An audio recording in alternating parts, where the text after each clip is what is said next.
This is number one, folks. This is the Rising Sun chair. And it really is the Rising Sun chair. It's not a facsimile. This is the chair that George Washington used to preside over the Constitutional Convention. Ben Franklin gave it his name. He said he often looked at the sun on the top of the back of the chair, not knowing it was a rising or setting sun. And now that he's seen the Constitution, he had the pleasure to know it was the rising sun of a new nation. See the chandelier? 3 pieces, cut glass.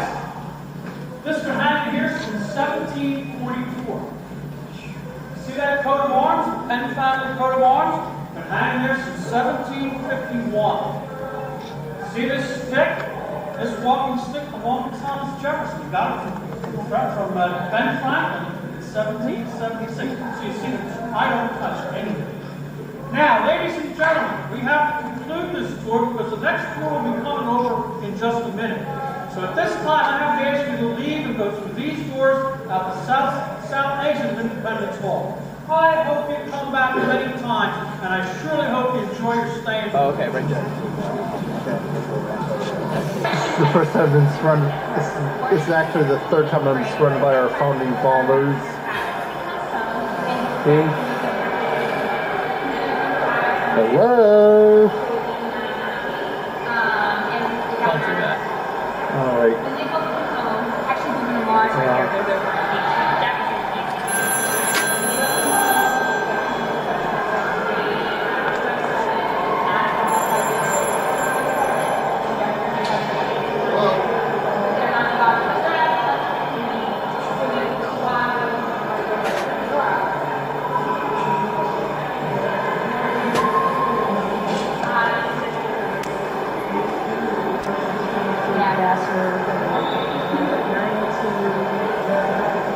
Where?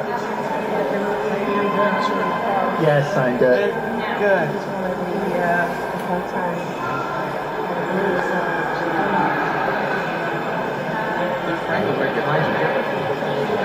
And as the traitors that they were. All of a sudden, to lose the war meant to lose your life. So objective number one is to not lose the war.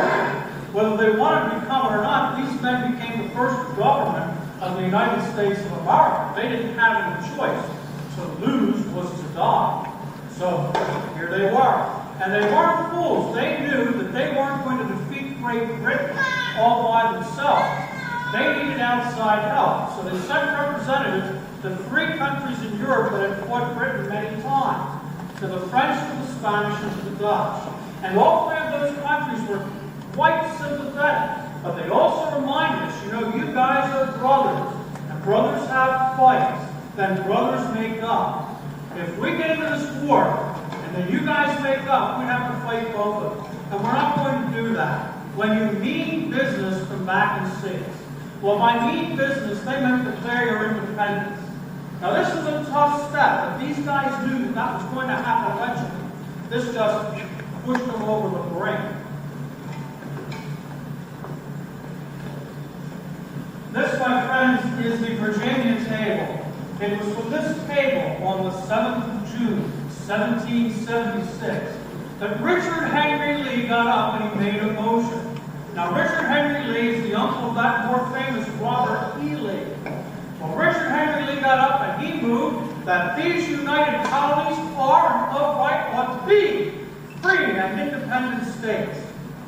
Congress heard Lee's motion. They did what Congress always does. They submitted it to a committee. But what a committee! John Adams of Massachusetts, Roger Sherman from Connecticut, Robert Livingston of New York, Dr. Benjamin Franklin, who always sat here, this being the Pennsylvania table, and a tall, sandy-haired lawyer from Virginia named Thomas Jefferson.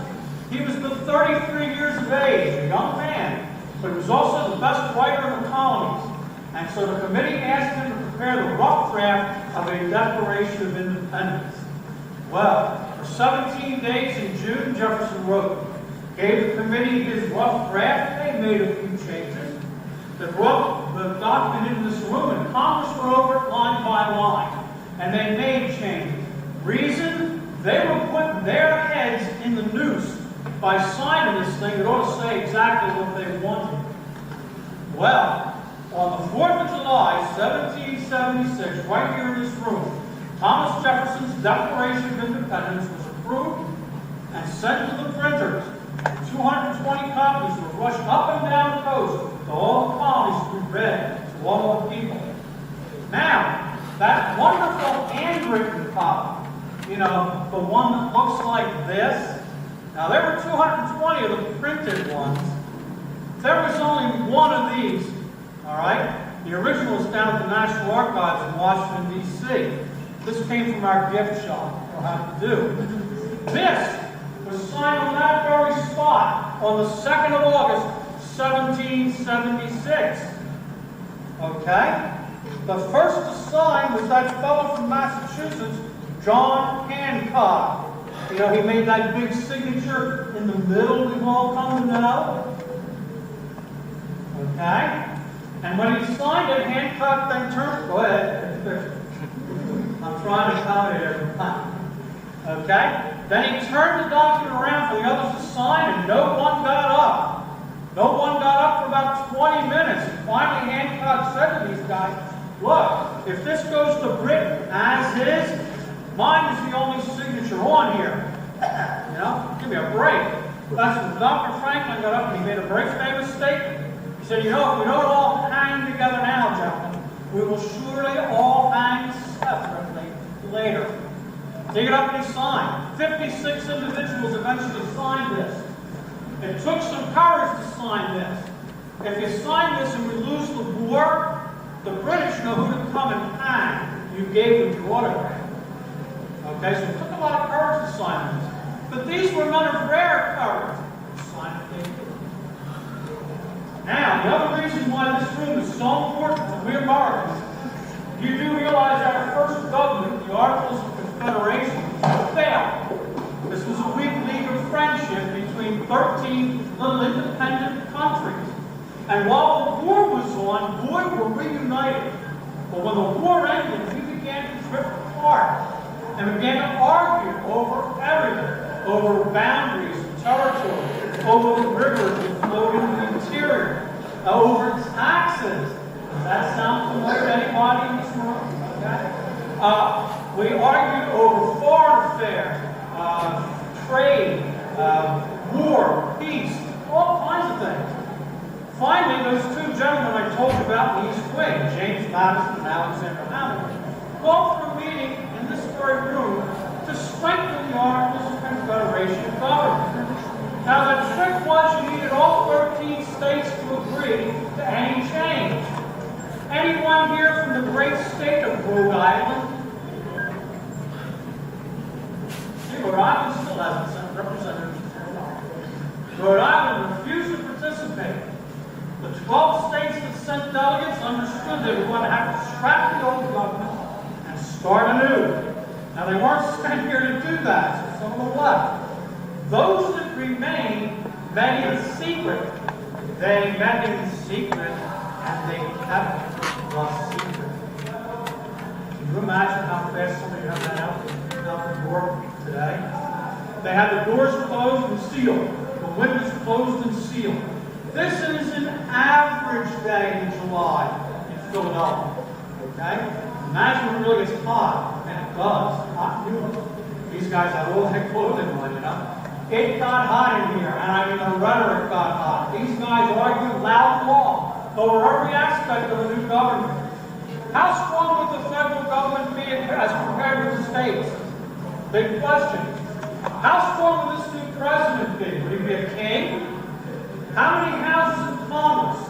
What kinds of things, what kind of things would they legislate? What kind of things were prohibited? They argued loud and long. Slavery was a big issue here in Philadelphia. Northern states wanted to end the African slave trade. Southern states, especially Georgia and South Carolina, informed these guys, we can't live without slavery. If you get rid of the slave trade, we won't join your country. And boy, I mean, they argued loud and long over this stuff. Many times it looked like they leave and there'd be no new government. But finally, on the 17th of September, 1787, they put together enough compromises But the United States Constitution was again signed at that very spot and sent to the states for their approval. You notice I haven't put my hands on anything in here? We have a lot of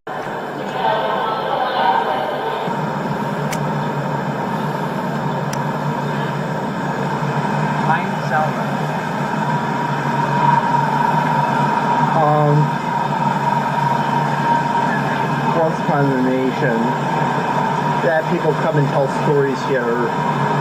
Yeah, it's for the Philadelphia walk. While we're here, James, I think the best thing is to walk on here the thing now. Because what we're knocking out. Oh, yeah, I figured that. Where are you going to get one? Where are we going to get one? How are you going to pay for it? I was eventually going to hit an ATM on it.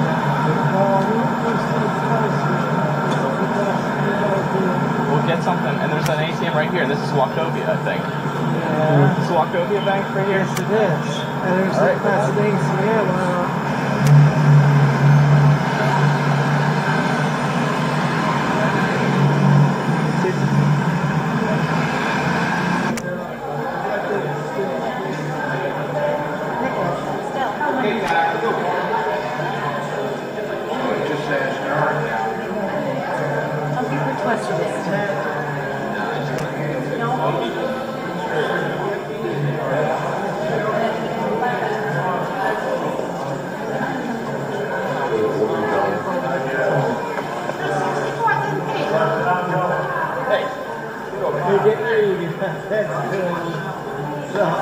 Oh, do you need a picture? Yeah. Well, I just hit the red button, Ted?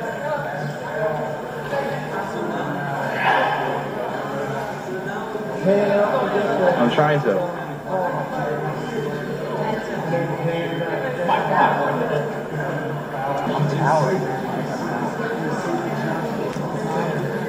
Ready?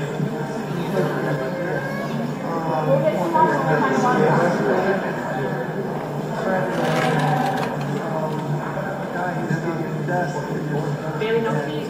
I was helping him do his stuff that he made. He's making the scales.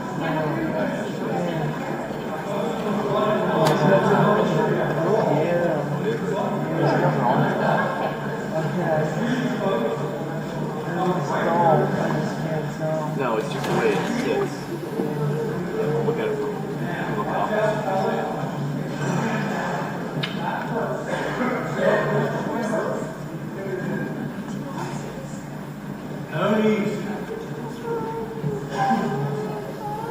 I'd like to welcome you today, folks, to Independence Hall. This building was begun in 1732 and largely completed by 1744. It was the colonial government house of the Penn family.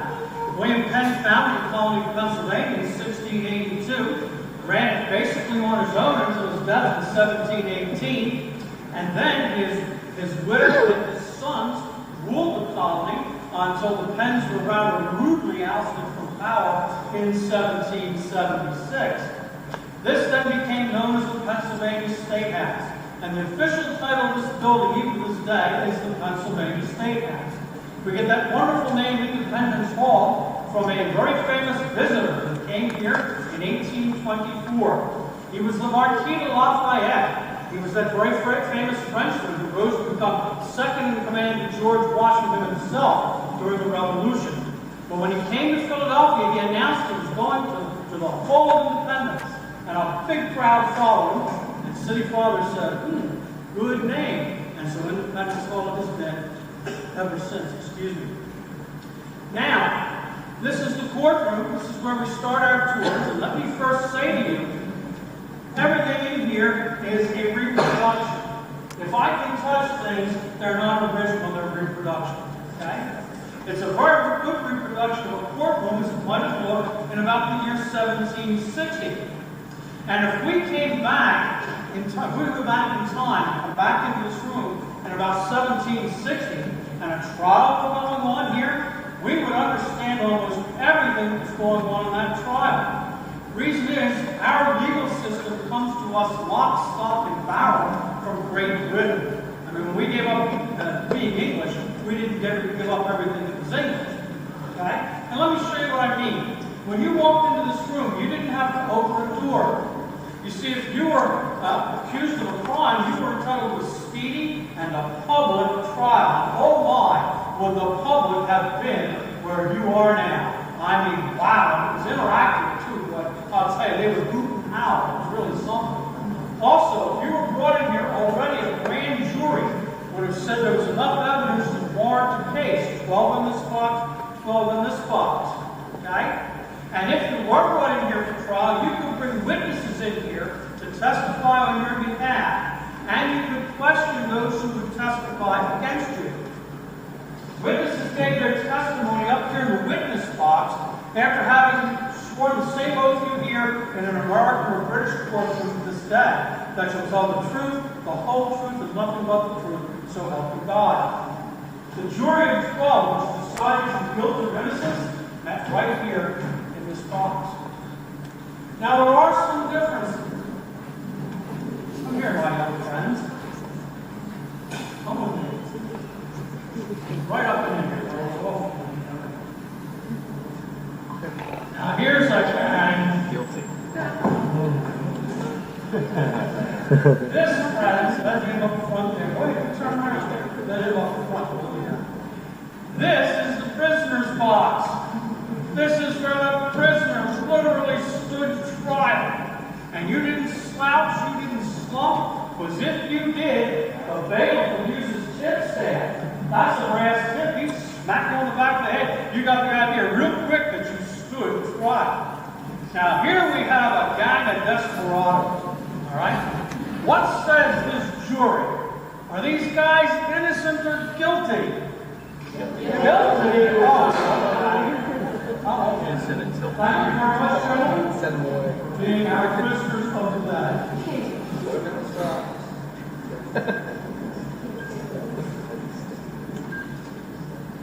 Thank you, gentlemen. Lawyers from both sides sat at this table. Yeah, your lawyer was sitting with a guy trying to put you into jail. You better hope your lawyer's on the up and up. They didn't do deals in those days like they do today. We have this set for three judges tonight. If you were here for a minor offense, it'd be one judge. Something more serious, 3. A capital offense where you might pay with your life, there'd be 5 judges up there. Imagine being brought in here with all the crowd hooping and hollering and all the apparatus and 5 judges. If it didn't kill you, it would scare you to death.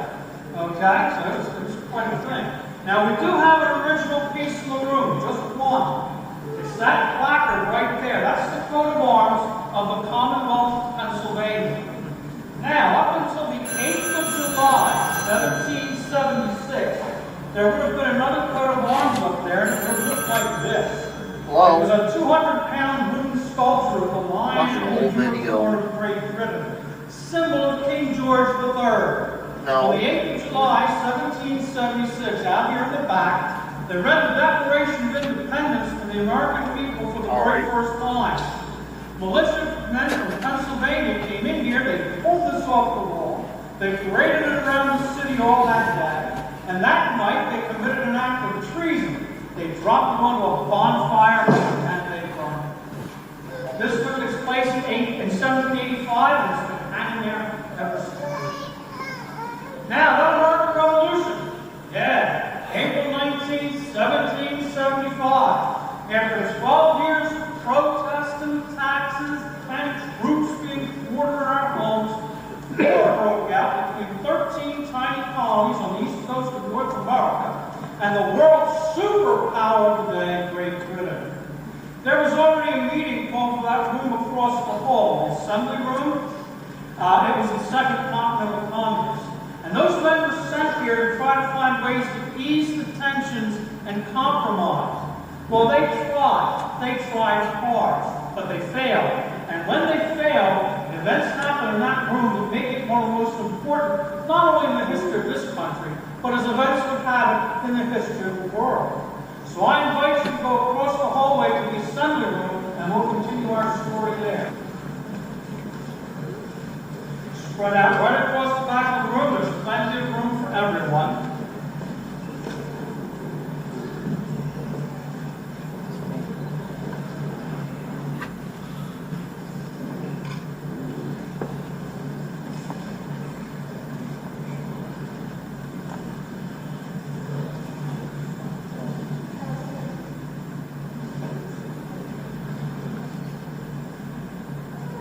Now this is the room you came here to see today, ladies and gentlemen. This is the assembly room at Independence Hall.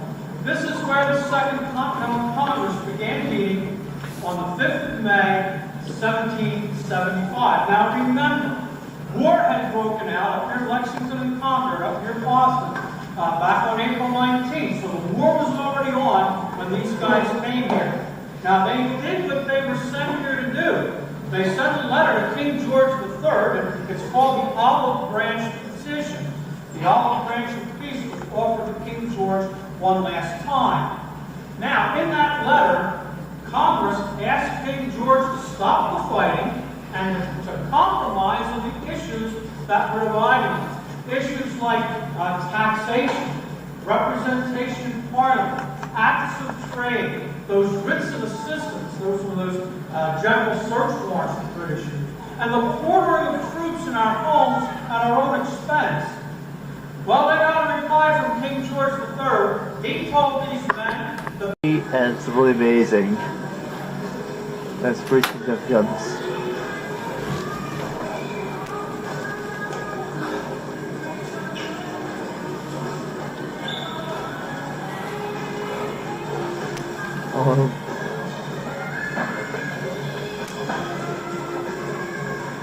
It's supposed to be about Philadelphia history, about Philadelphia celebrities and stuff like that, and it's really amazing.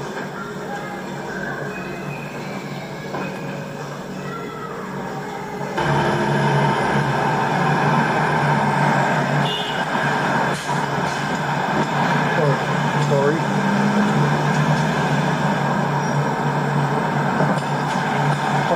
Sidewalk. Sidewalk.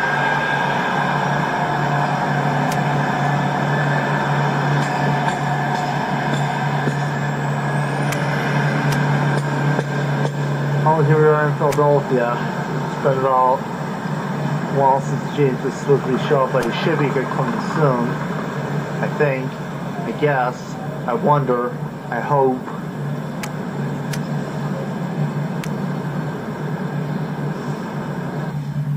Yeah, there wasn't a lot of people down there, so. Oh. And you called and got the, well, you didn't get reserved, we just gotta go down there, right? So now we gotta find parking.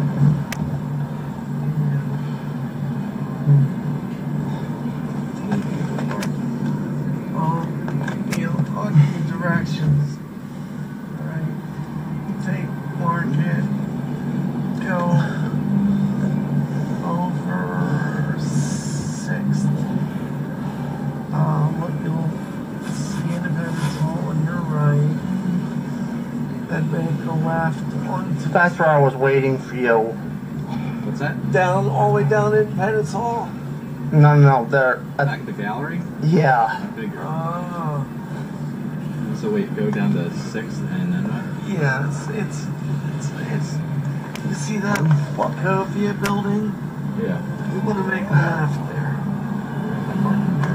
Now, find parking around the Independence Mall. Okay? And if not, then we'll find it up by the let me just guide you. It's easier than trying to talk. Not just down my one, make a left.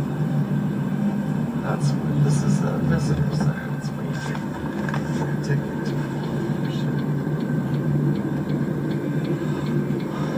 We're gonna go back by the statues too, Ted. Okay. We figured to do the Independence Hall. That means to do the Liberty Bell. No, we didn't.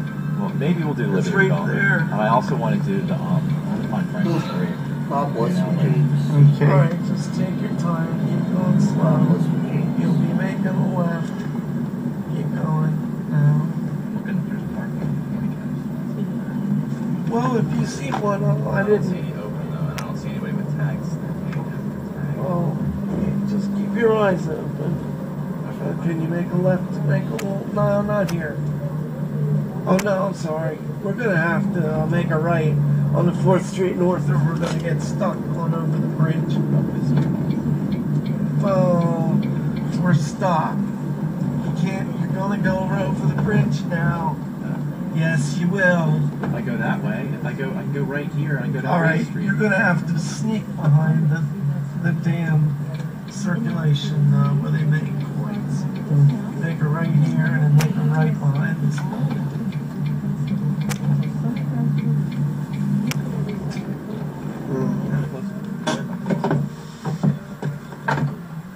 Hey, where's all the quarters?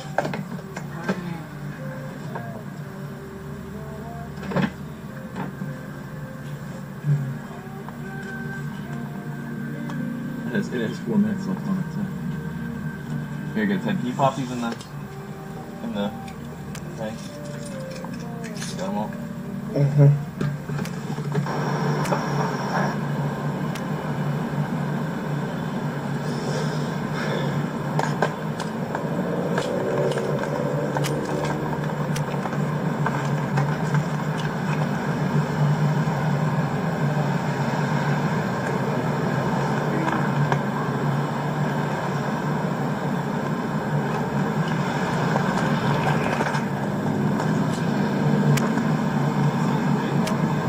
Yes, it's right there.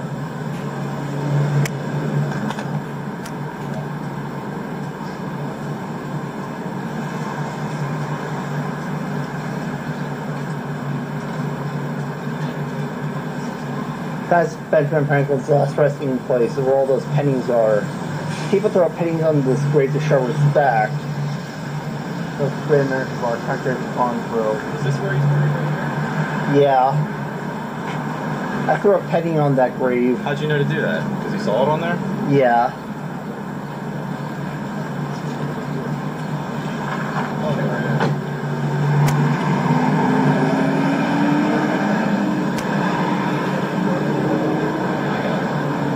Just gotta get the water and stuff down. Slow.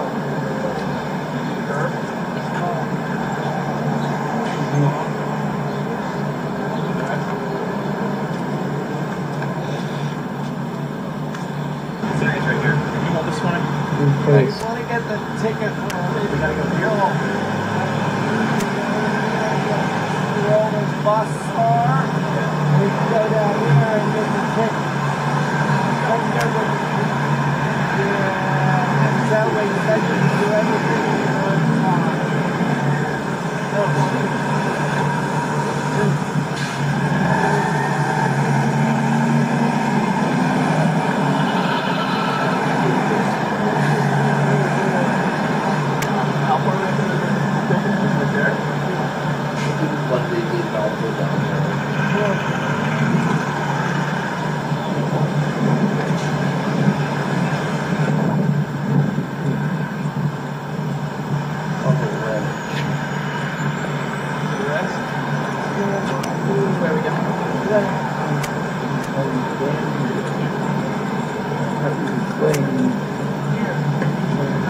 Let's just stop in and listen to this guy for a little bit.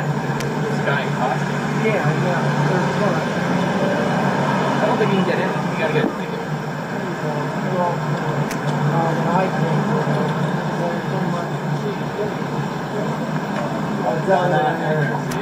While they're talking, their talks are 15 minutes. I should have brought that. Walter. What been Kane. Kane.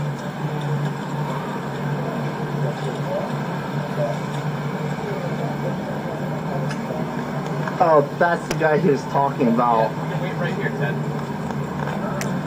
Well, I'd rather get tickets. This goes on all the time. Alright.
Just feeling most people had signed.